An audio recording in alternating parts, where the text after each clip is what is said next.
Il est l'heure du journal sur la radio-télévision Jésus vous aime. Bienvenue à tous au sommaire de cette édition. L'Université de Lomé rejoint le cercle prestigieux des chaires OMC. Une reconnaissance internationale pour le Togo qui renforcera désormais la recherche sur le commerce africain et la formation des experts en ZLECAf. À l'international, drame scolaire à Bangui en Centrafrique. Une explosion provoque une bousculade fatale pendant les épreuves du baccalauréat. 29 victimes. Le gouvernement décrète 3 jours de deuil face à cette tragédie qui relance désormais le débat sur la sécurité dans les établissements dans le pays. C'était tout pour les titres. Bienvenue à tous. Et bien sûr, nous démarrons cette édition au Togo par la santé. Le 25 juin 2025, l'hôpital Dr Lafia a franchi une étape majeure dans la lutte contre le cancer de la prostate en inaugurant 2 technologies révolutionnaires, Focal One et ExactView. Présentées lors d'une cérémonie officielle, ces innovations renforcent l'engagement de l'établissement en faveur de soins de pointe. Focal One utilise des ultrasons focalisés pour détruire les cellules cancéreuses tout en épargnant les tissus sains, offrant une alternative moins invasive au traitement classique. ExactView, de son côté, est un système d'imagerie 3D permettant une intervention ultra précise. L'inauguration de ces technologies a réuni le directeur général, le lieutenant-colonel Akata Ayouveyi, des experts français et le professeur Tengue Kodjo, chef du service d'urologie. Ces technologies positionnent désormais Dr Lafia comme un centre d'excellence en Afrique, améliorant les chances de guérison et la qualité de vie des patients. Ce lancement symbolise ainsi un progrès médical historique prouvant que l'innovation peut transformer la prise en charge des maladies complexes. Toujours avec le Togo, éducation à présent, l'Université de Lomé vient de franchir une étape majeure en rejoignant le cercle restreint des institutions universitaires partenaires de l'Organisation mondiale du commerce OMC. Le 25 juin 2025, l'Université de Lomé a ainsi officiellement lancé sa chaire OMC, devenant ainsi l'une des 5 nouvelles institutions sélectionnées pour le programme 2024-2028. Ce projet, soutenu par les autorités togolaises, vise à renforcer l'expertise africaine en commerce international. La chaire développera 3 axes stratégiques, notamment analyse de l'impact de la ZLECAf sur les filières agricoles ouest-africaines, création d'un programme dédié au commerce international, organisation de forums réunissant universitaires et décideurs. Cette chaire positionne notre université comme acteur clé des politiques commerciales régionales, a déclaré le professeur Akwete Ega Agbodi. Le ministre Kankan Malik Nachaba y voit de son côté une confirmation du rôle académique de premier plan du Togo. Avec un financement pluriannuel, les premiers résultats sont attendus dès 2026 pour renforcer l'influence africaine dans les négociations commerciales internationales. Religion à présent dans cette édition du journal. Les rideaux sont définitivement tombés ce mercredi sur l'Assemblée générale du ministère des Femmes tenue du 23 au 25 juin à Sada dans le but de renouveler les autres membres du comité national après l'élection de la présidente en juillet dernier. Ainsi, le nouveau comité est composé de 7 membres dont 4 entrés et 3 renouvelés autour de la présidente pour un mandat de 5 ans. Reportage à Marie-Louise Amouzou. Le ministère des Femmes, c'est le nom donné au groupe des femmes dans l'Église Assemblée de Dieu du Togo. Il est créé dans l'Église afin d'offrir l'opportunité à une coordination des services dans le monde au niveau des femmes, connu par le passé sous le nom de Conseil des femmes, dirigé successivement par Madame Pasteur Pasco Poko et Madame Tomtania Monique. Actuellement est le ministère des Femmes et a eu à recourir au grand rassemblement pour choisir les premiers responsables devant piloter les femmes au niveau national. Le comité connu aujourd'hui est sorti par les urnes lors de l'Assemblée générale tenue à Sada par les femmes sous la supervision des premiers responsables de l'Église du 23 au 25 juin. Nous écoutons les premiers responsables de l'Église. de tout le travail qui a été fait au cours de cette Assemblée générale. Et je tiens à remercier le Seigneur qui a été dès le début jusqu'à cette fin. Félicitations également à toutes les femmes pour leur mobilisation. Et pour ce qui concerne les encouragements donnés aux femmes, c'est tout simplement de les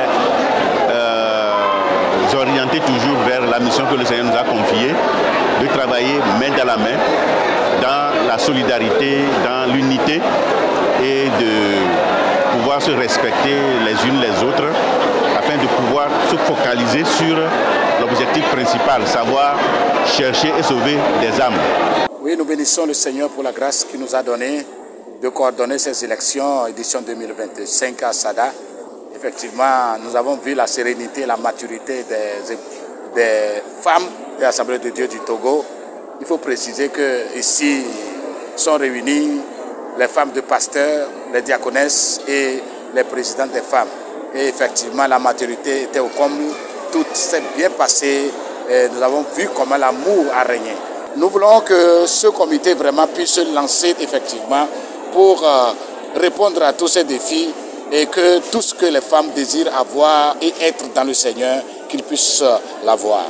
Pour la présidente, l'œuvre de Dieu ne doit souffrir d'ouvriers. Ainsi, afin d'assurer le bon déroulement et la continuité de l'œuvre au sein du département du ministère des Femmes, il est de bon temps que l'ancien bureau ou le bureau intérimaire qui vient de finir 4 mandats de 4 ans puisse être renouvelé.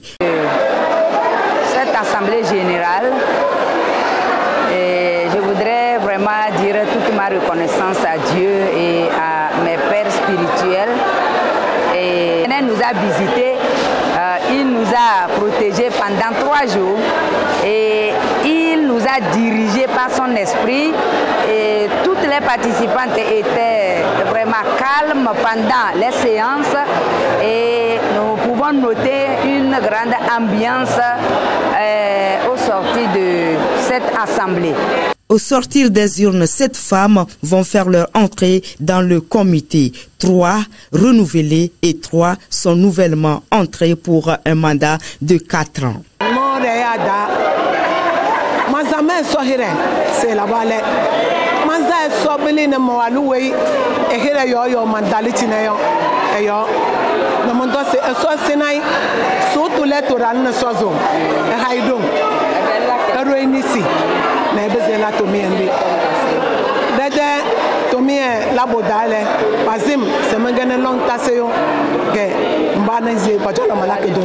Au Seigneur pour ce qu'il fait.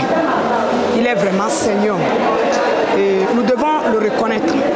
Je l'ai vraiment reconnu dans cette assemblée générale. Je ne m'attendais pas à ce que le Seigneur a fait pour moi. Je peux dire que le Seigneur m'a surpris. Avec le Seigneur, il n'y a pas de surprise. Vraiment, je le loue, je l'élève. Je l'élève en dignité. Il mérite vraiment les élévations pour ce qu'il a fait pour moi. Que c'est une parfaite satisfaction de joie que j'ai ce matin pour dire merci à Dieu parce que c'est le Seigneur même qui a bien voulu que je sois secrétaire financière et je suis très reconnaissante à Dieu pour cette élection. L'expression nous traduit leurs sentiments. Écoutons plutôt. Nous voulons vraiment dire merci à Dieu, car tout est grâce. C'est par la grâce de Dieu que nous avons été reconduits pour ce mandat. Alors nous ne pouvons que remercier Dieu pour tout ce qu'il fait dans nos vies. Et nous disons merci à Dieu parce que nous savons qu'il va nous aider à pouvoir accomplir cette tâche pour sa gloire.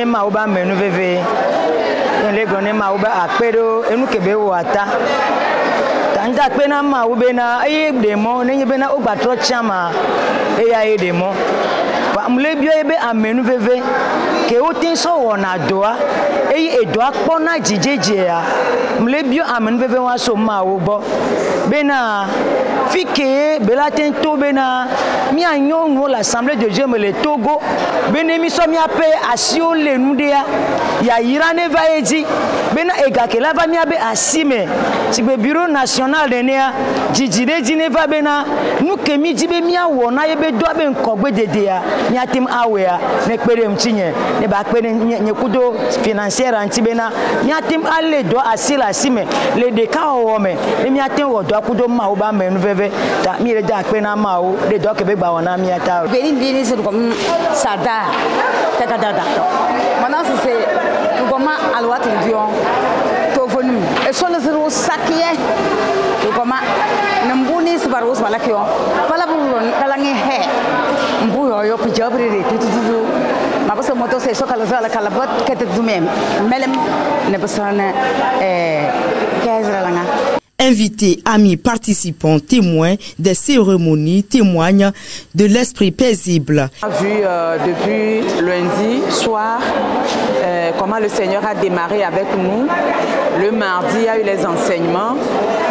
Le Saint-Esprit était là à l'œuvre. Et hier, par la grâce de Dieu, les élections ont été faites.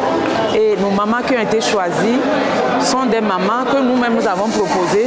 C'est des mamans que nous connaissons. C'est des mamans qui travaillent déjà avec nous. Donc nous sommes ravis que ce soit ces mamans-là qui soient retenues. Et nous avons la foi et la conviction que le Seigneur va les conduire dans leur mission, dans leur mandat. Et elles vont contribuer à l'épanouissement des femmes de l'Église Assemblée de Dieu du Togo. Donc nous rendons grâce à Dieu pour tout ce qui s'est passé. L'ambiance était bon enfant. On était vraiment en joie. On n'a même pas envie de se quitter. Et vraiment on rend grâce à Dieu. Pendant une durée de 5 ans, les heureuses gagnantes promettent travailler dans l'amour, la convivialité pour honorer Dieu qui les a également honorées en portant le choix sur leur modeste personne. Le culte du dimanche dernier à l'église des Assemblées de Dieu de Dirikpo Centre à Mingra a été marqué par la présentation des nouveaux néophytes. Par les eaux du baptême, ils sont devenus membres à part entière de l'église. Le message pour l'occasion apporté sur la Sainte Seine, son importance et les conditions pour y prendre part. Kezia Nousuglo nous fait le point. Ils sont au total 21 néophytes présentés et invités à la table du Seigneur dimanche dernier à l'église des Ades de Dirikpo Centre à Mingra. Le titulaire de l'église, dans son message, a expliqué ce que c'est que la Sainte Seine, son importance et les conditions à respecter pour y prendre part. Le culte de ce jour est porté sur la présentation ou la réception des nouveaux baptisés. Nous savons que Jésus, avant de partir, nous a donné une recommandation d'aller et de faire de toutes les nations des disciples. Ceux qui auront cru, il faut les baptiser et les recevoir. Et c'est ce que nous avions fait. Aujourd'hui, nous avions reçu comme nouveaux membres qui vont devenir membres du corps de Christ. Aujourd'hui, ils sont au nombre de 21 personnes qui ont confessé Jésus et qui se sont fait baptiser. À cause de cette cérémonie de réception des nouveaux baptisés, le thème du message était la Sainte Seine. Et nous, on a pu expliquer ce que c'est que la Sainte Seine aux fidèles et surtout aux nouveaux baptisés. Et grâce soit rendue à Dieu parce qu'ils ont compris. Et dans ce message, nous avions touché certains points. Nous avions dit que d'abord, la Sainte Seine est une alliance de communion. C'est une alliance de communion en ce sens que par la souffrance et de Jésus-Christ sur la croix, nous avions trouvé cette nouvelle relation avec Dieu. Les hommes ou les pécheurs qui étaient en inimitié avec Dieu, par le sacrifice de Jésus sur la croix ou par sa mort sur la croix, nous avions trouvé cette nouvelle relation. Nous avions aussi dit que par la Sainte Seine, nous comprenons que les chrétiens ont des obligations envers Dieu et envers eux-mêmes. Ce qui veut dire qu'ils doivent être en bonne relation avec Dieu et non seulement avec Dieu, ils doivent être en bonne relation entre eux-mêmes. Pour ces nouveaux baptisés, participer pour la première fois à la table du Seigneur est une grande joie et le message vient leur rappeler l'importance du sacrifice de Jésus sur la croix et leur responsabilité en tant que chrétiens. Aujourd'hui, nous sommes les nouveaux baptisés. Tout dernièrement, nous avons assisté aujourd'hui à la Sainte Seine, ce qui est la commémoration de la mort et la résurrection de Jésus-Christ en tant que nouveaux chrétiens. Donc aujourd'hui, nous sommes pleins de joie pour cette cérémonie dont nous aussi nous avons participé et nous implorons aussi la grâce de Dieu de nous assister à tout instant dans nos prières. Et l'étude d'aujourd'hui nous a dit qu'il y a la puissance dans la parole de Dieu, que cette puissance demeure toujours éternellement avec nous et que la grâce du Seigneur soit toujours avec nous. Et dans le message, le pasteur a pu nous dire ce que c'est que la Sainte Seine. Il a dit que c'est l'alliance de la communion avec Dieu. Et par cette Sainte Seine, c'est un ordre du Seigneur Jésus. Jésus a dit en partant, faites ceci en mémoire de mon nom. Et c'est ça que l'Église est en train de respecter aujourd'hui. Et dans le message, le pasteur nous a fait savoir que, en faisant cela, premièrement, cela nous expie de nos péchés. Le sang que Jésus a versé, c'est un sang qui expie l'Église de tous ses péchés. C'est un sang qui nous délivre de la condamnation. Donc je voudrais dire ce matin à tous ceux qui ont écouté ce message, surtout les nouveaux convertis, d'avoir l'assurance que par le sang que Jésus a versé au calvaire, par ce sang, ils sont sauvés.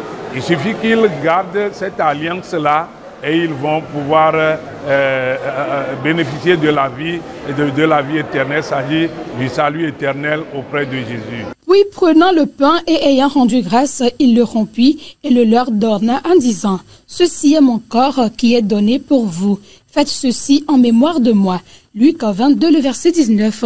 La Sainte Seine est une ordonnance sacrée. Quiconque l'observe dignement commémore la mort et la résurrection du Christ et renouvelle son alliance avec lui. Toujours le dimanche dernier, les membres de la congrégation des Assemblées de Dieu d'Alinou Notier ont été encouragés à œuvrer sans crainte. Le berger, dans son sermon, a rappelé l'importance de s'engager dans l'adoration sans hésitation. Élodie est abri pour le reportage.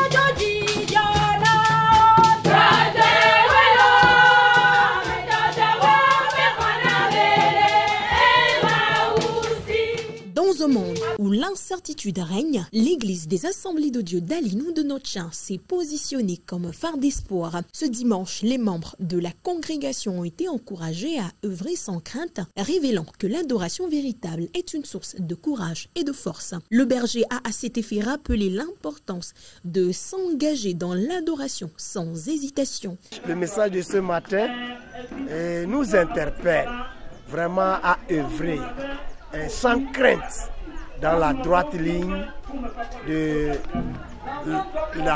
l'adoration. Et nous savons que Jésus, qui nous a promis être des nôtres toujours, et il ne manquera jamais à ses promesses. Dans un environnement chaleureux, chaque fidèle a été invité à participer activement en témoignant une foi vivante et dynamique. Le bon témoignage instruit, encourage et fait naître l'espérance dans la vie du chrétien. Ce dimanche, le pasteur titulaire de l'Église des Assemblées de Dieu de Sagbado, Zanvi, partant de ce constat, les a recommandés à ses fidèles. C'était autour du thème « Josué, un homme de témoignage exceptionnel ». Marie-Louise Amouzou. Au culte hebdomadaire ce dimanche, à l'église des Assemblées de Dieu de Sagbado-Zanvi, le public était au rendez-vous pour témoigner de leur reconnaissance au Seigneur et se ressourcer à ses pieds. La parole à ce jour sabbatique parle du témoignage chrétien. Pour le berger, l'élévation ne vient ni du nord ni du sud, non plus de l'est ni de l'ouest, mais du bon témoignage du responsable dans son environnement. C'était autour du thème Josué, un homme de témoignage exceptionnel. Dans ce monde, nous les chrétiens, nous devons avoir un bon témoignage. Dans nos services, dans nos maisons, partout où nous sommes, nous devons avoir un bon témoignage. Et l'exemple de Moïse, de Josué, est bienvenu pour nous aider à pouvoir prendre les pas, ce que Josué a fait pour avoir un bon témoignage. Josué a servi sous Moïse. Josué a respecté, il a marqué l'obéissance, la soumission. Et il faisait tout ce que Moïse lui disait de faire. Et cela a fait que Dieu a pu l'élever, Dieu a pu lui donner la promotion de prendre la place de Moïse. Quand Moïse est décédé, Josué a pris la place de Moïse valablement. Josué était un homme fidèle, un homme qui a servi sous Moïse. Et nous les chrétiens aujourd'hui, voilà ce que nous devons faire. Les fidèles, au sortir de ce culte sabbatique, s'engagent à bien vivre la vie chrétienne ici-bas pour avoir un bon témoignage, à servir avec humilité, écartant l'orgueil et les attitudes hautaines dans nos vies pour espérer l'élévation, à l'instar de Josué qui, au pied de son maître Moïse, s'est humilié en ayant un bon témoignage qui lui donnera le titre de leader après la mort de Moïse.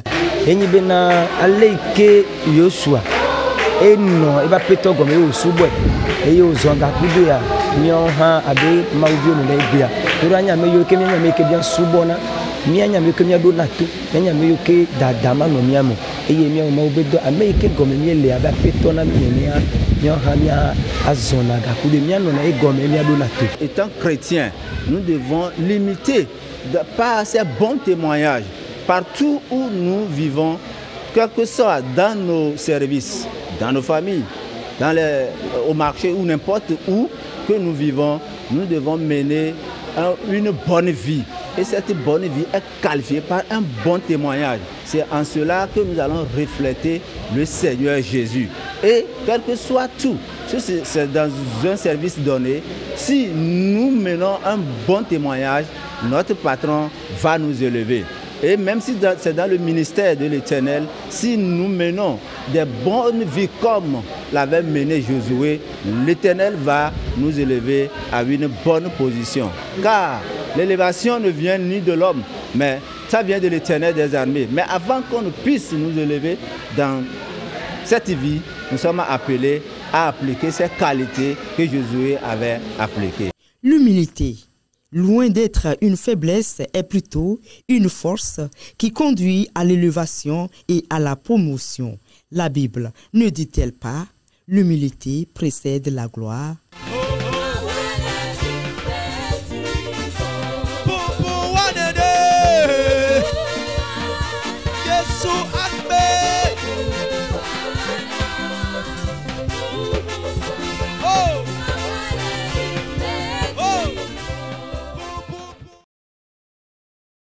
Hors de nos frontières, à présent, je vous le disais, un drame national a frappé la Centrafrique ce mercredi 26 juin 2025, alors que 5300 élèves passaient leur baccalauréat au lycée Barthélemy Banganda de Bangui. L'explosion d'un transformateur électrique a déclenché une panique meurtrière. Le bilan provisoire est lourd.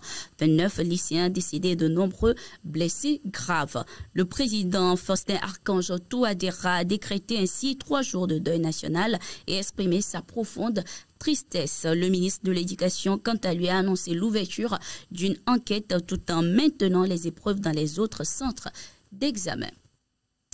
Ainsi se referme cette édition du journal sur la radio-télévision Jésus vous aime. Merci d'être resté avec nous et bonne suite de nos programmes.